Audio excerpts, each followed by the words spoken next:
Jabones líquidos Sensus y sentí la diferencia. Muy bien, vamos a retomar entonces el contacto con Colette Spinetti, integrante del colectivo Trans del Uruguay, con quien estábamos en pleno diálogo antes de ir a la pausa. ¿Están por allí?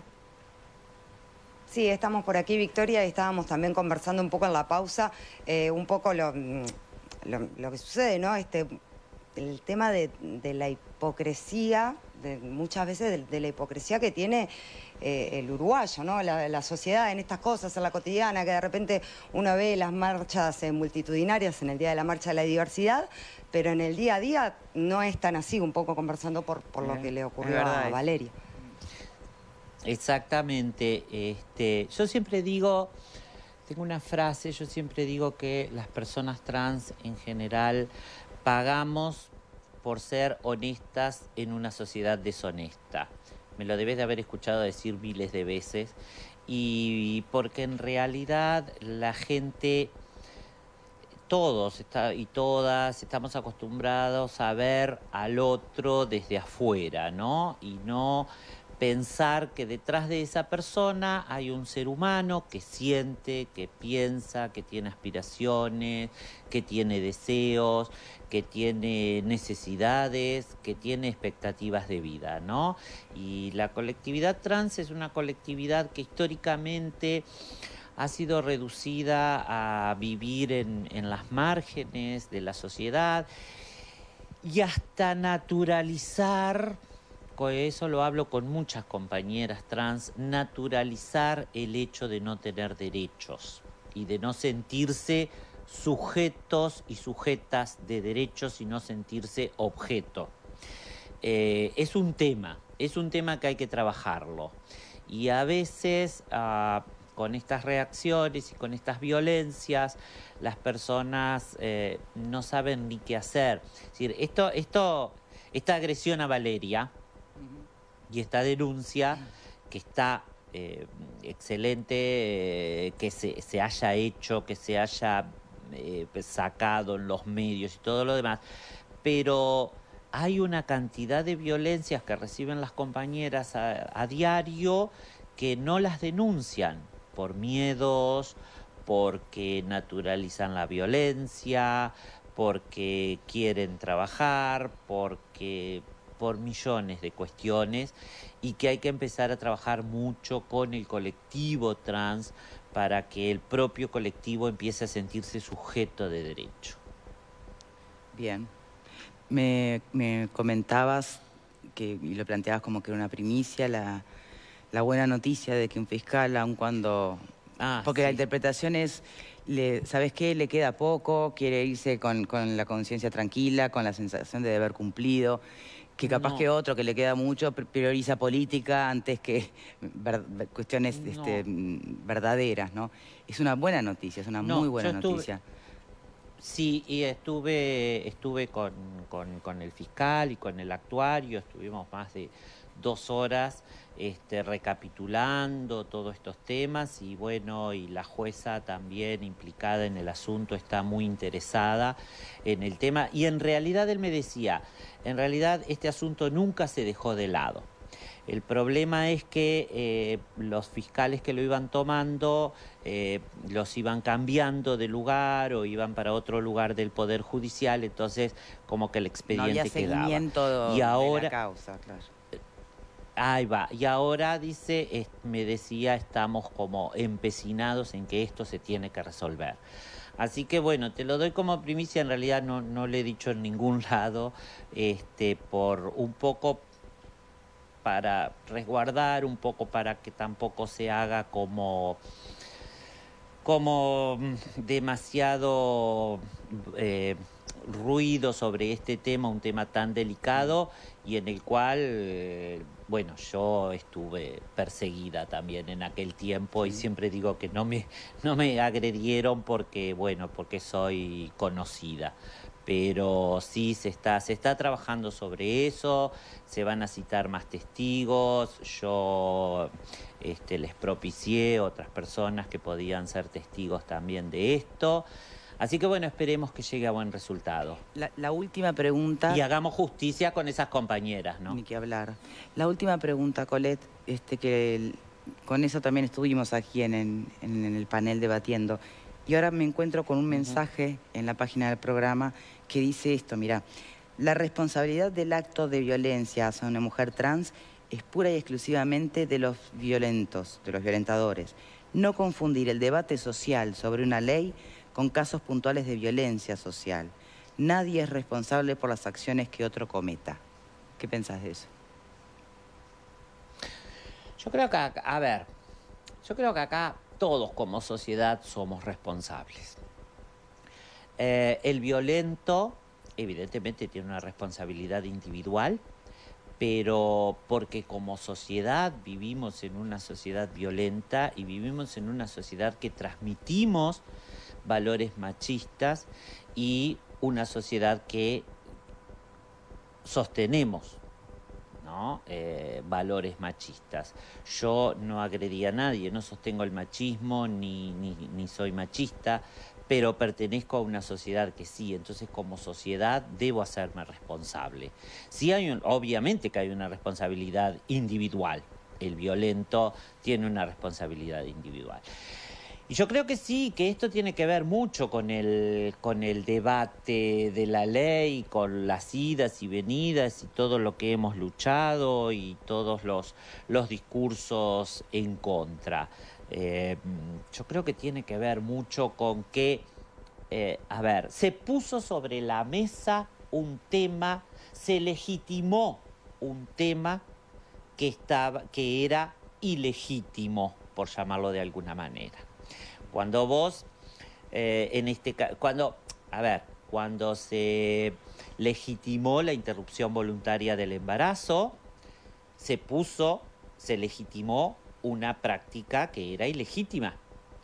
Cuando se pone sobre la mesa y se vota la ley integral para personas trans, se legitima algo que estaba en la periferia social, y eso molesta. Eso molesta. Y yo siempre digo, hay una clase dominante que no quiere perder sus privilegios.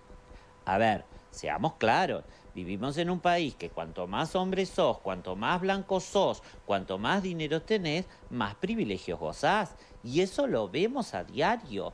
Entonces, somos responsables. Y estos discursos también tienen responsabilidad porque se alimentó el odio. Vos te acordás, ustedes todo el panel se acuerda, las manifestaciones frente al Palacio Legislativo, tu estilo de vida trans, mantenételo vos, a mis hijos lo educo yo, etcétera, etcétera. Entonces, ¿qué generó? Generó el odio de toda esa parte de uruguayos y uruguayas hacia una identidad de género que no elegimos y que debemos transitar, porque si no genera, ¿cuántos suicidios ha generado? ¿Cuántos intentos de suicidios ha generado eso? Entonces, a ver, gente, saquemos, ¿no?, los antifaces y no tapemos el sol con un dedo. Acá no voy a decir que solo eso genera el odio, pero lo alimenta.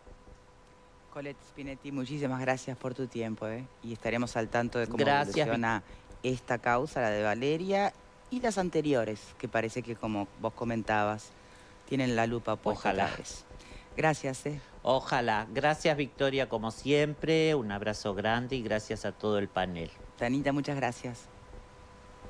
Muchas gracias, Victoria. Siguen ustedes. Antes de volver puntualmente, si quieren, a este debate como para cerrarlo, porque tenemos otro tema después también. José, Salto.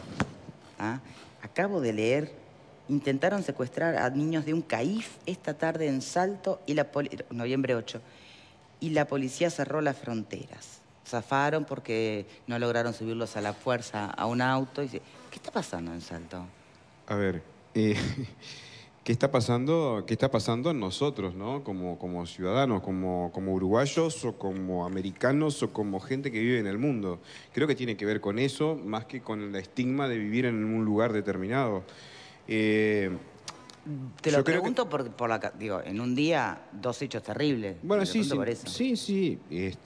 No es que uno escucha todos los días hablar cosas malas de Salto, por eso le pregunto. Bueno, no, pero pasan cosas en Salto y pasan cotidianamente. Es decir, bueno, puntualmente estamos tratando hoy 2 temas que tienen que ver con eso. Pero me parece que tampoco deberíamos desviar la atención diciendo, bueno, es porque es Salto, de un tema que tiene otras connotaciones que es muy importante, como bien lo decía Colette recién. Yo, en mi reflexión, ataría 2 cosas, ¿no? Una de las que decía Graciano hoy, estaría esperando de que el accionar de la policía o de lo que sea encuentre a quienes son los responsables, y lo que decía ella, siempre dependemos de una persona. Es decir, siempre vamos a terminar dependiendo de que las leyes y los derechos que se conquistan tengan que ser aplicados en definitiva por una persona. Entonces yo no sé si en realidad el principal problema es que aún no los hayan encontrado, que sí los van a encontrar obviamente porque es una ciudad chica, porque además ya se sabe cuáles son los antecedentes y todo lo demás, doy por descontado de que lo van a encontrar, pero creo que el principal problema va a venir después, en el sentido de que si no tenés un operador jurídico preparado, formado para aplicar esa ley, para aplicar esa conquista, para entender la gravedad de una denuncia, por ejemplo. Entender, para clasificarla o calificarla justamente dentro de lo que podría ser un delito de género o de transgénero. Es decir, es el mismo problema que tienen los negros o los afrodescendientes cuando se tiene que tipificar un delito de connotación racial. Es de la misma problemática. Y Colette debería saberlo como funcionario público que es, que muchas veces se va a enfrentar a situaciones en las cuales ella tiene que estar atendiendo específicamente de que el problema tiene que estar calificado de alguna manera dentro de estas leyes de conquistas de derechos. Entonces, siempre termina así siendo la aplicación personal de algo, pero tenemos que apuntar para que toda la gente esté preparada, informada, y que estas cosas no pasen justamente por arriba y simplemente con el cartel qué está pasando en la comunidad tal, en la ciudad tal, en el lugar tal, cuando en realidad es un problema, me parece, de nosotros como personas. Estas leyes pasa por todo el cambio cultural por el cual estamos atravesando, pero agarrándome de lo que dice José, entonces estamos de acuerdo que estamos aprobando leyes como la ley trans o la ley integral contra la violencia hacia las mujeres que no se terminan de aplicar porque no hay presupuesto, porque no hay una implementación, porque se aprueban para la tribuna. En sí misma. Claro, se aprueban y listo, somos los dueños de las transformaciones y en definitiva no las aplicamos y no trabajamos para que se efectivicen. Y desde ese lugar, entonces, ¿vale que toda la sociedad en conjunto deba asumir responsabilidad? Yo creo que sí, y son 2 ámbitos distintos. O sea, cada uno con el rol que le toca vivir, en el Parlamento el rol que tienen que darse y como ciudadanos el rol que tenemos. Y después los operadores y quienes tienen que aplicar las leyes con el rol que les corresponde. Gracias, Melissa. ¿Vale?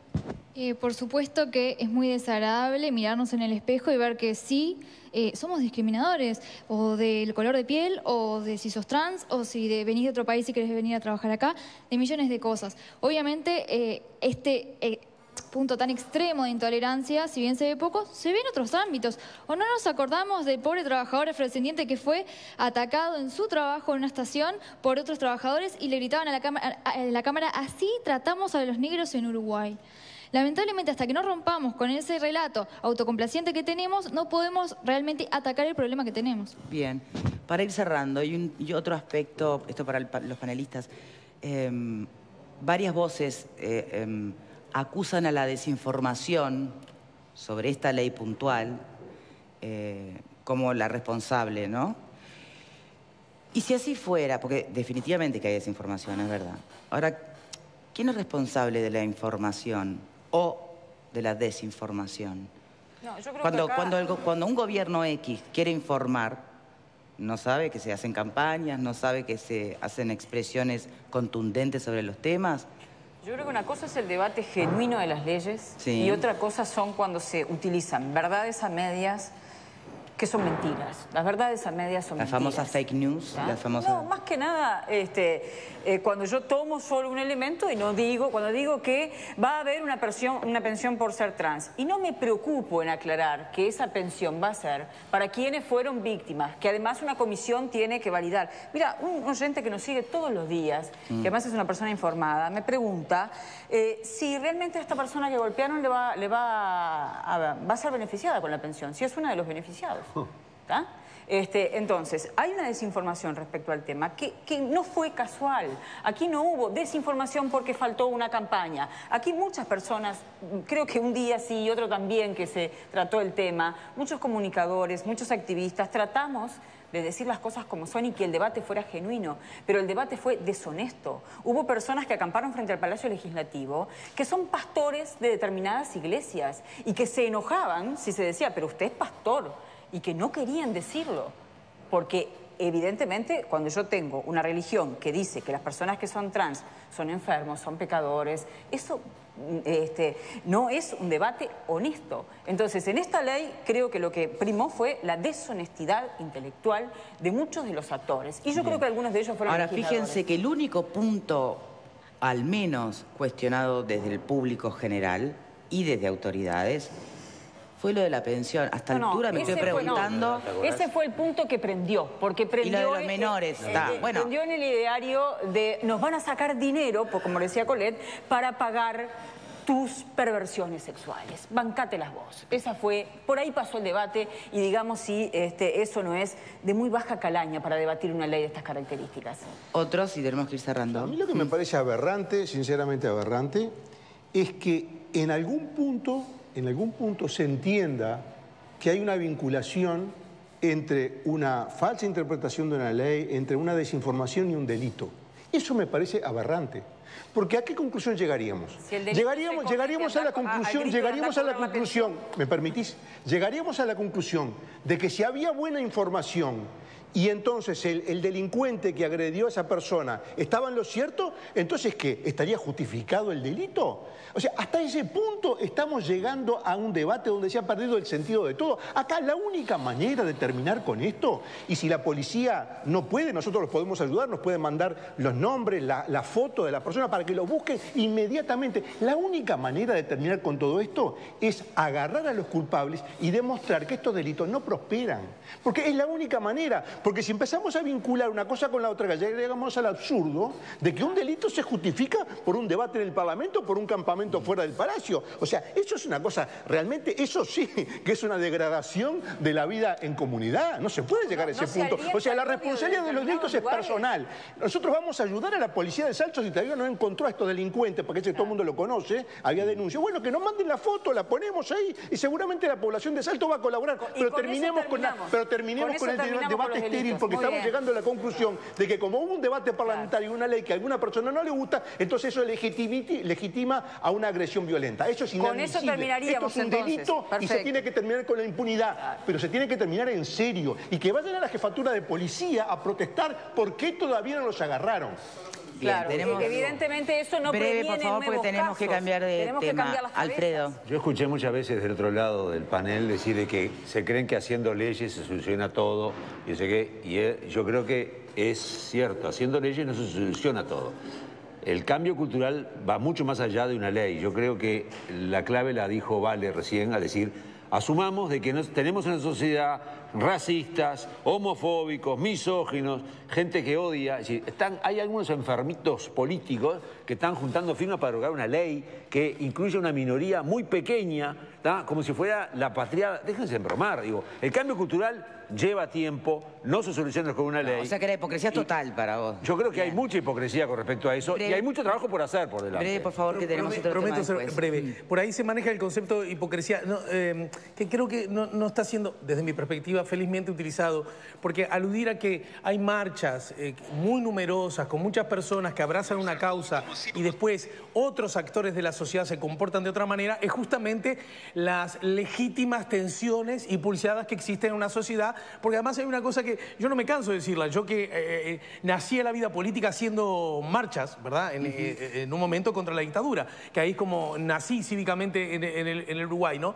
Lo único que digo es que por más grande y multitudinaria que sea la marcha, siempre va a ser más la gente que no está en la calle. Entonces la idea de que porque haya marchas numerosas, grandes, alentadoras, incluso gigantes a nivel internacional, no generemos la paternalista, ingenua idea de que todo el mundo abraza la causa, de que el otro merece respeto y consideración, ¿verdad? Creo que es un asunto que todavía nos falta, incluso desde una perspectiva cristiana, amar al otro como a uno mismo. Bueno, mira, ahora que traes a colación, señores, basta, vamos a cambiar de tema. Alejandro acaba de traer a colación la perspectiva cristiana. Por favor, señores, tengo que cambiar de tema. Pido poco, pido simplemente que respeten mi trabajo de moderadora, nada más. Ale mencionó recién perspectiva cristiana. ¿Cuánto pesa la contrariedad que ha generado a un nivel bastante importante en el imaginario colectivo esta idea de cambiar de lugar al cementerio